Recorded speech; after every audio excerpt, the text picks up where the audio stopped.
नमस्कार, मैं हूं अनंत कुमार। आप देख रहे हैं लाइव लगातार। मेरे साथ है गोमिया के विधायक डॉक्टर लंबोदर महतो जी। और जैसा कि आप जानते हैं कि त्रिस्तरीय पंचायत चुनाव चल रहा है। आज ये कुछ लोगों ने नॉमिनेशन भी कराया है। ऐसे समय में ओबीसी आरक्षण को लेकर सुप्रीम कोर्ट में मामला दायर किया गया है माननीय सांसद के द्वारा। इस संबंध में विधायक जी से जानना चाहते हैं कि क्या होगा। देखिए, वर्तमान सरकार ने राज्य की 1,85,00,000 पिछड़ी जाति के साथ उनका हक और अधिकार छीनने का काम किया है।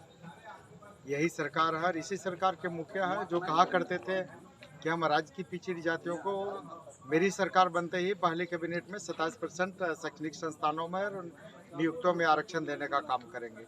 आज ये सरकार तो उल्टे काम कर रही है। आरक्षण देने के जगह पर जो पंचायत चुनाव में जो 14% आरक्षण यहाँ के पिछड़ी जातियों को मिलता था वो आरक्षण शून्य कर दी। तो देने के बदले ये पूरी तरह से आरक्षण शून्य करने का काम कर रही है। कहीं न कहीं सुप्रीम कोर्ट का जो आदेश है, सुप्रीम कोर्ट का बहुत ही स्पष्ट आदेश था ये कि सुप्रीम कोर्ट के आदेश के आलोक में राज्य सरकार को एक ट्रिपल टेस्टिंग कराने के लिए कमीशन का गठन करना था। फिर उस कमीशन से रिपोर्ट लेना था।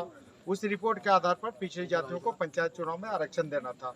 सरकार ये काम नहीं करके आनन फानन में पूरी तरह से यहाँ की पिछड़ी जातियों के आरक्षण को शून्य करते हुए यहाँ पर पंचायत चुनाव कराने का निर्णय सरकार ली है।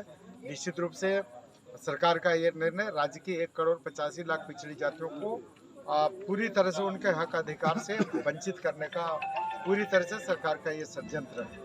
से कुछ आदेश था कि झारखंड सरकार को कुछ अनुदान मिलने वाला था, वो पैसा रुक जा रहा था ये पंचायत चुनाव नहीं होने से। शायद इसीलिए ऐसा हड़बड़ी में किया गया। देखिए, सरकार को याद होना चाहिए कि जो पंचायत चुनाव अभी हो रहा है, सारे पंचायत चुनाव के जो प्रतिनिधि इनका कार्यकाल 2 साल पहले खत्म हो चुका है। तो 2 साल पहले से सरकार क्या कर रही थी? सरकार को ससमय चुनाव करा लेना चाहिए।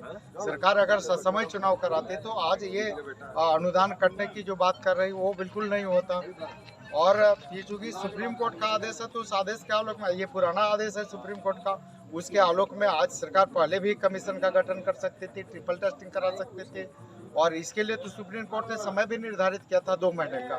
तो सरकार अगर समय ये सारी चीजें करती तो कहीं इस तरह की नौबत नहीं आती। और 2 महीना विलम्ब हो चुका था, 2 साल विलम्ब ऑलरेडी हो चुका था।